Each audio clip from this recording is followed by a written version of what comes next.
Salut à tous, c'est Pang de la chaîne, bienvenue sur cette vidéo qui aujourd'hui va parler hypnose, manipulation mentale et une question qui m'a été posée tout à l'heure et que j'ai trouvé intéressante, qu'on a déjà traitée mais qui peut toujours être utile de revoir, c'est cette notion de dire est-ce qu'on peut faire, ou hypnotiser en tout cas, quelqu'un sans qu'il s'en aperçoive, et derrière ça il y a la notion de consentement.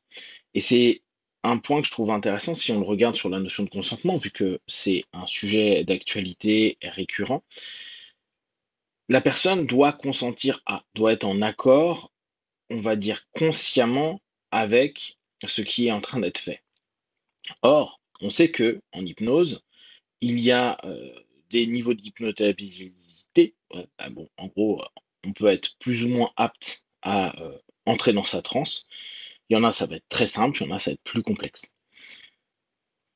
On a dans ce cheminement-là une notion qui, pour la plupart du temps, hormis peut-être ceux qui sont dans l'extrême, ceux qui partent en transe très très vite, souvent associés à un besoin d'évasion, de fuite quelconque, là aussi avec des liés à des traumas quand ils étaient enfants ou liés à un besoin de dissociation par rapport à plein de choses qui a été vécu dans la vie.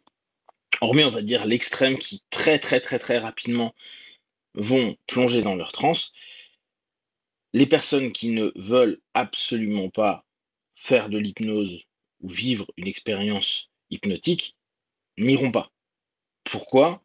Parce que toute hypnose est auto-hypnose, c'est-à-dire doit être une démarche dans laquelle on doit être OK.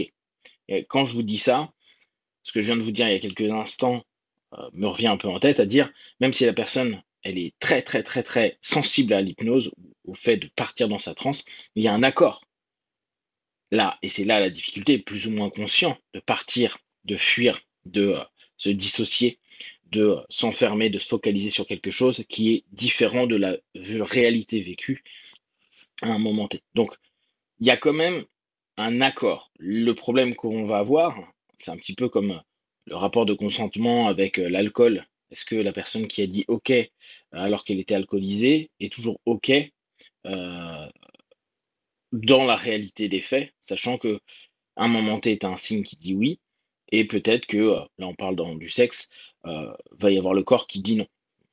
Une raideur, un regard qui est un peu particulier. Je parle pas à cause de l'alcool, mais vraiment cette notion qui est j'ai peut-être plus envie maintenant.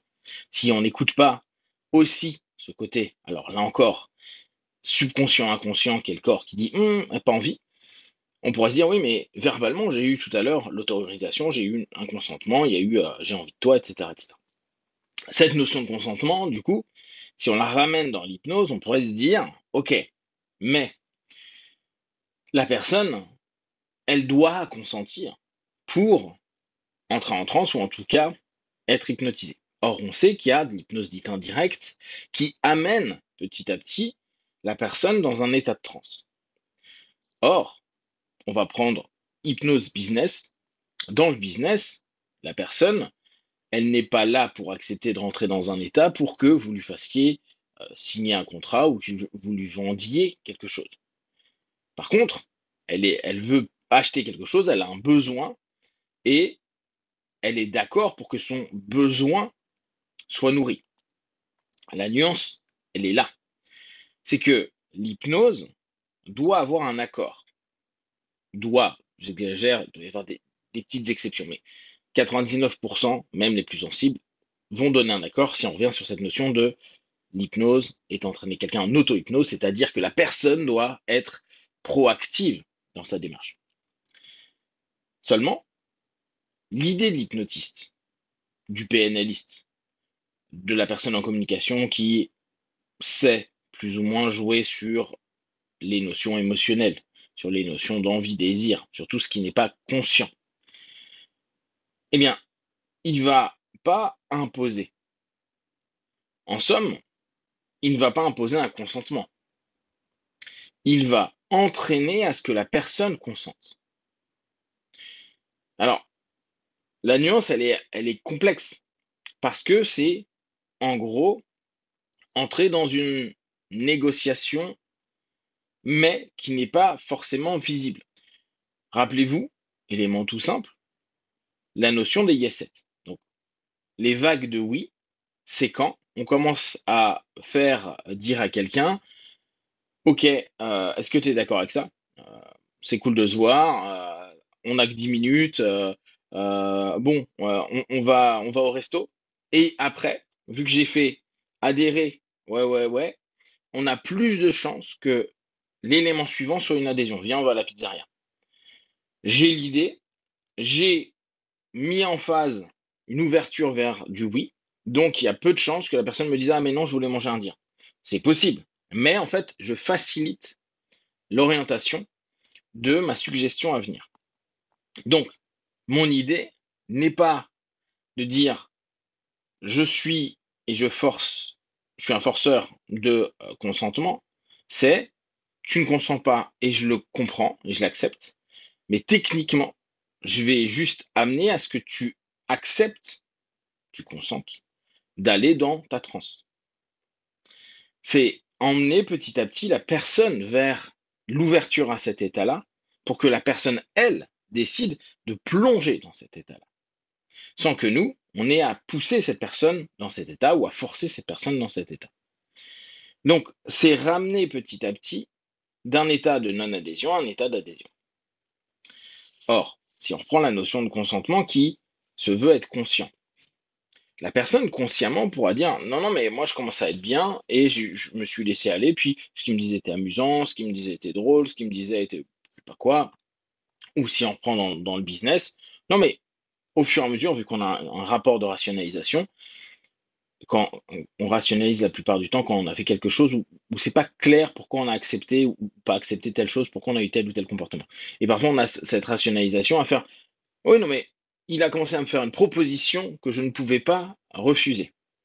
Donc, j'avais un besoin, l'autre, il avait un deal qu'il voulait mettre en place avec un maximum de bénéfices, on va dire, toujours dans un win-win, mais on aurait pu mieux négocier, ou même peut-être j'avais pas envie de ce produit-là, et puis il a réussi à me proposer ce produit-là.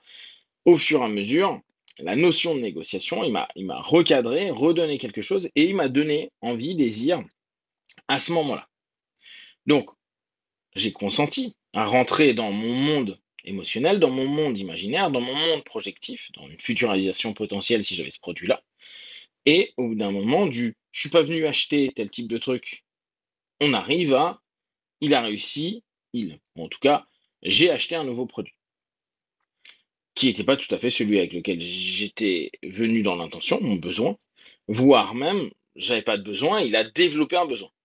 Il a développé quelque chose en me retoquant sur des éléments marketing où je m'étais déjà dit, tiens, c'est intéressant, tiens, ça me plaît bien, mais sans jamais me dire, je vais me l'acheter. Et c'est parce que petit à petit, on entraîne la personne dans un état où elle-même va adhérer. On va reprendre notre principe de départ, mais il y a d'autres techniques, mais globalement, très basiquement, des sets d'adhésion. J'ai des vagues d'adhésion. Oui, je suis d'accord, ouais, effectivement. Ah ouais, c'est vrai que j'ai vu la pub, ah, je trouvais ça sympa, j'ai un collègue qui l'a, blabla. Et bien, au fur et à mesure, je suis pas venu acheter quelque chose, non consentement de la vente que je vais te proposer. Ça arrive à, tiens, bah ouais, tu peux faire un tour de la voiture. Tiens, bah pourquoi pas, je vais prendre 5 minutes pour regarder. Tiens, bah je vous laisse ça entre les mains, testez-le et vous me dites, je reviens dans 2 minutes, je m'occupe du client d'à côté. Ça arrive à, plus ou moins consciemment, à ouverture d'une adhésion potentielle. Donc là, on est dans cette notion de ah, c'est cool. Et la personne, techniquement, elle, va entraîner pour dire, bah maintenant, si tu veux, tu peux décider. Mais tu as emmené dans un état fur et à mesure, c'est toi qui es rentré dedans, plutôt qu'emmené, mais tu as montré la route, tu as suivi la route, tu as consenti à suivre la route. Il n'y a pas un moment, il y a eu un forçage. Et il y a un moment, cette bascule où bah, il y a ah, j'ai signé, mais c'était pas. Je pensais pas que j'allais me l'acheter. Ou tu ressors et puis tu es chez toi, plutôt quelques minutes ou heures plus tard, tu dis ouais, ouais, je suis content de l'avoir, mais bah, j'étais pas parti pour ça. Là, on est sorti de nos trans d'achat, nos trans pulsionnelles, etc., etc. Donc, cette notion de est-ce qu'on peut entraîner quelqu'un euh, dans une transe hypnotique sans son consentement, la réponse va être non. L'idée de l'hypno, ou du commercial, ou de la personne qui veut utiliser le processus hypnotique, c'est de te faire adhérer pour que tu rentres toi-même dans un état dans lequel il y aura une exploitation potentielle vers l'objectif donné ou voulu. À la base, en cabinet, ça va être donné par le participant, le consultant. Et dans une notion plus de business, c'est orienté par la plupart du temps le vendeur. Si vous avez des questions et des remarques sur le sujet, partagez sur Facebook, YouTube, j'y répondrai le plus rapidement possible, comme d'habitude, de tout ce que je propose. Ne prenez que ce qui est bon et juste pour vous tester, observer, analyser et conclure. Be one, ciao.